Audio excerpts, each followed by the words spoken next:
आप देख रहे हैं इंडिया न्यूज 16, जहां जाए सच के साथ। नमस्कार दोस्तों, मैं हूं प्रदीप कौशिक और आप देख रहे हैं इंडिया न्यूज़ 16। इस प्रकार से नगरपालिका चुनाव के बारे में लगातार हम आपको खबरें दिखा रहे थे। प्रचार प्रसार बंद हो गया था कल शाम 5 बजे, लेकिन आज सुबह ऐसा कुछ हुआ कि लगभग लोग चुनाव को भूल के उस तरफ लग गए। आपको पता है कि अग्निपथ जो मामला चला हुआ है, बच्चों ने आज भारी नुकसान महेंद्रगढ़ शहर में किया है और पुलिस स्टेशन में भीड़ लगी हुई है लोगों की भी, और पूरे शहर में पुलिस घूम रही है। एक बड़ा मामला हुआ है, इस बारे में बातचीत करेंगे। आम आदमी पार्टी से जिला अध्यक्ष हैं हमारे साथ डॉक्टर मनीष यादव जी, और चुनाव का प्रचार भी उन्होंने बखूबी देखा है और आज वो पैदल घूम के लोगों से face to face, door to door मिले हैं। क्या कुछ बातें चल रही हैं, दोनों मामलों को लेकर बातचीत करते हैं। नमस्कार सर। नमस्कार प्रदीप जी। कैसे नमस्कार, बिल्कुल बढ़िया जी। कैसा रहा आज का दिन? आज का दिन अच्छा है, लेकिन साथ ही साथ जो महेंद्रगढ़ में आज हुआ उसकी हम कड़ी निंदा करते हैं। देखिए, जो अग्निपथ जो बिल लेकर आई है सरकार, उसके विपक्ष में आज पूरे देश भर में युवाओं का, जवानों का एक प्रदर्शन जारी है जी। महेंद्रगढ़ में भी उसी रूप में प्रदर्शन जो है युवाओं ने किया अपनी तरफ से। तो युवा जो है वो चाहता था कि शांतिपूर्वक प्रदर्शन वो करे सरकार के विरोध में, सरकार की ये जवान विरोधी जो बिल है इसके विरोध में, लेकिन प्रशासन ने उसमें सहयोग नहीं किया। साथ ही में जो सरकार है इस समय, सत्ता पक्ष ने कुछ इस तरह के शरारती तत्वों का सहारा लेकर इसको हिंसक मोड़ दिया, जिसके कि अंजाम आज बड़े ख़राब आए। पूरे शहर में आगजनी और तोड़फोड़ जो हुई है उसकी हम निंदा करते हैं। ऐसे में प्रशासन से अपील करते हैं कि वो कड़ी कार्रवाई करे। ऐसे जो लोग हैं, जो शरारती तत्व हैं, जो किसके कहने पे, किसके इशारे पे इसमें आए हैं, इस पे उन्हें कार्रवाई करनी चाहिए। हर वीडियो को जांच करनी चाहिए, और जो दोषी नहीं हैं, जो युवा हमारे जो प्रदर्शन को शांतिपूर्वक करना चाहते थे, उन साथियों के ऊपर कार्रवाई ना करे। अभी सुनने में आ रहा है कि प्रशासन जो है वो निर्दोष युवाओं को, निर्दोष जवानों को जबरन उनके साथ मारपीट कर रहा है और उनको बंदी बना रहा है। सर, ऐसा भी सुनने में आया, काफ़ी जगह देखा है कि बच्चों को पता ही नहीं कि वो किस मामले में जो आंदोलन है वो कर रहे हैं, किसका विरोध कर रहे हैं, उन्हें यही नहीं पता भाई क्या मामला है। बिल्कुल आप सही कह रहे हैं। देखिए, किसान विरोधी बिल जब आया था तो जो प्रदर्शन था, आपने देखा था कि पूरा प्रदर्शन किसानों ने शांतिपूर्वक किया था और अंत में सरकार को उसके सामने घुटने टेकने पड़े। लेकिन अभी जब बिल आया तो आपने देखा है कि तुरंत ही जो प्रदर्शन है वो एकदम से होने लगे, और उन सभी जगह जो प्रदर्शन है वो हिंसक रूप लेने लगे।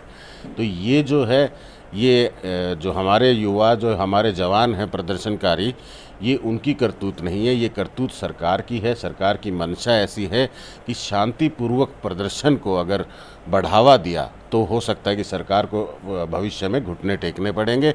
इसलिए वो शुरुआत में ही जो हमारे युवाओं, जवानों के प्रदर्शन को इस तरह का रूप दे रही है ताकि वो जन समर्थन ना ले सकें या फिर वो प्रदर्शन ज़्यादा लंबा ना चल सके। इलेक्शन का समय था, इंटरनेट कनेक्टिविटी बंद कर दी, तो क्या इफेक्ट रहेगा इलेक्शन पे इसका?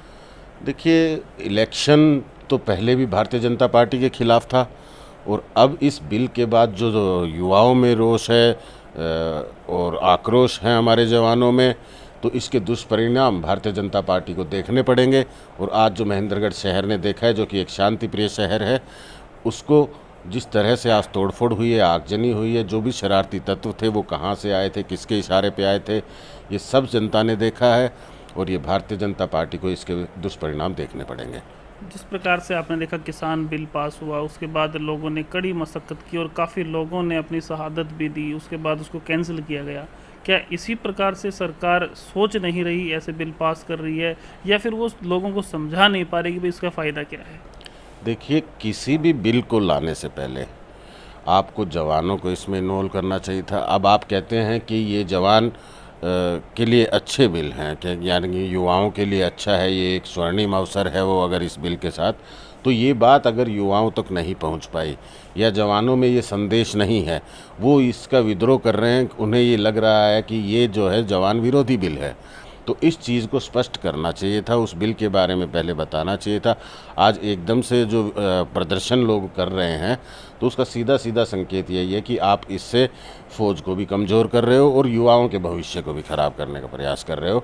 तो इस बिल में मैं समझता हूं कि जो सरकार कोई भी बिल ला रही है उसको एक तानाशाह तरीके से वो बिल लेके आ रही है, डिक्टेटरशिप के तहत ला रही है।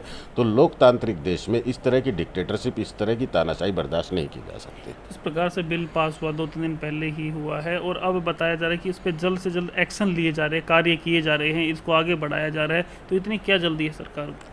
देखिए, सरकार की जो मंशा है, मैंने आपको बताया कि किसान बिल को जब वापस लिया तो ये सरकार जो है इस ईगोइस्टिक सरकार है, तानाशाह सरकार है। और जब इसने अपना फैसला वापस लिया, जनता जब इनके सामने नहीं झुकी, किसानों ने लगातार प्रदर्शन किया, तो ये अपनी हार समझते हैं उसको और इन्हें घुटने टेकने पड़े। इन्होंने घुटने भी टेके थे तो आपको पता है उस समय चुनाव था, उत्तर प्रदेश का चुनाव था, पंजाब का चुनाव था, 5 राज्यों में उस समय चुनाव था। तो उसके चलते कि शायद वो उसमें फ़ायदा मिलेगा, इसलिए उन्होंने उस बिल की वापसी की थी। अन्यथा इस सरकार का कहीं कोई लेना देना नहीं है। वो ना किसानों के साथ थी, ना आज जवानों के साथ है। आज भी अगर ये सब जगह हिंसक रूप ले रहा है प्रदर्शन, तो इसमें ज़रूर सरकार का हाथ है और इनकी ताकतें हैं जो इसको इस तरह का रूप दे रही हैं। और ये चाहते हैं, इनकी मंशा है कि प्रदर्शन ज़्यादा लंबा ना खींचे, ताकि हिंसक कोई भी प्रदर्शन होगा तो इसको वो आउट करने में या इन प्रदर्शन को ख़त्म करने में इनको एक बहाना मिलेगा। और इस तरह से वो हिंसक प्रदर्शन बनाकर और फिर उसको ख़त्म करने का प्रयास कर रहे हैं। तो अभी आज आप घूमे हैं मार्केट में वोटों के लिए, भी कल इलेक्शन है, तो क्या कुछ लोगों से रिस्पॉन्स मिल पा रहा है? देखिए, सभी जगह लोगों में एक संदेश ये स्पष्ट हो चुका है कि जो भारतीय जनता पार्टी है, इसकी नीतियां जो हैं वो आम जन के विरोध में हैं। पहले किसान विरोधी थी, आज जवान विरोधी है और भविष्य में और भी हम एक्सपेक्ट कर सकते हैं कि वो जो भी नीतियां लाएगी। मान लीजिए आज उन्होंने किसी भी प्रकार से हर सरकारी संस्था का निजीकरण किया है, तो ये सब जनता देख रही है। तो भारतीय जनता पार्टी जो वादे करके सत्ता में आई थी, उन वादों से भटक कर और जो जन विरोधी नीतियों का जो सीधा सीधा यहाँ पे लेके आ रही है, जन विरोधी नीतियाँ जो लेके आ रही है, ये सब लोग देख रहे हैं और इसके दुष्परिणाम ये भुगतेंगे। और आज जो मैं देख रहा हूँ महेंद्रगढ़ ने, तो पहले जो आम आदमी पार्टी के प्रति उस समय भी लोगों का स्नेह था, भ्रष्टाचार इनके खिलाफ, भ्रष्टाचार के खिलाफ लड़ाई वो लड़ रहे थे। और आज जब ये चीज़ एक निकल के आई है जो कि महेंद्रगढ़ शहर में कभी ऐसा नहीं देखा गया, तो अब लोगों ने एक तरफा मन बना लिया है कि भारतीय जनता पार्टी को किसी भी सूरत में हम वोट नहीं देंगे और ये गलती नहीं दोहराएंगे और आम आदमी पार्टी के साथ चलेंगे। Thank you sir. जिस प्रकार से आपने देखा है आज जो कार्यक्रम यहाँ पे हुआ, भाई बच्चों ने बहुत नुकसान किया है, गाड़ी को आग भी लगा दी, किसी के घर में घुस गए, किसी की गाड़ी के शीशे तोड़ दिए, बड़ा बुरा हाल हुआ। और कल इलेक्शन है, आप सभी को पता है, तो हम चाहते हैं कि आप हर व्यक्ति वोट करने ज़रूर जाए, चाहे वो किसी को भी आप वोट करो, जिसको भी पसंद करते हो, जिस प्रकार से भी करते हो, जिस भी कारण से करते हो, लेकिन वोट करने आप ज़रूर जाए, क्योंकि आपका अधिकार है और आपके एक वोट से कोई व्यक्ति जीत सकता है, कोई हार सकता है। आप वोट करने ज़रूर जाएं और लगातार हमारे साथ बने रहें, देखते रहें इंडिया न्यूज़ 16। नमस्कार, धन्यवाद।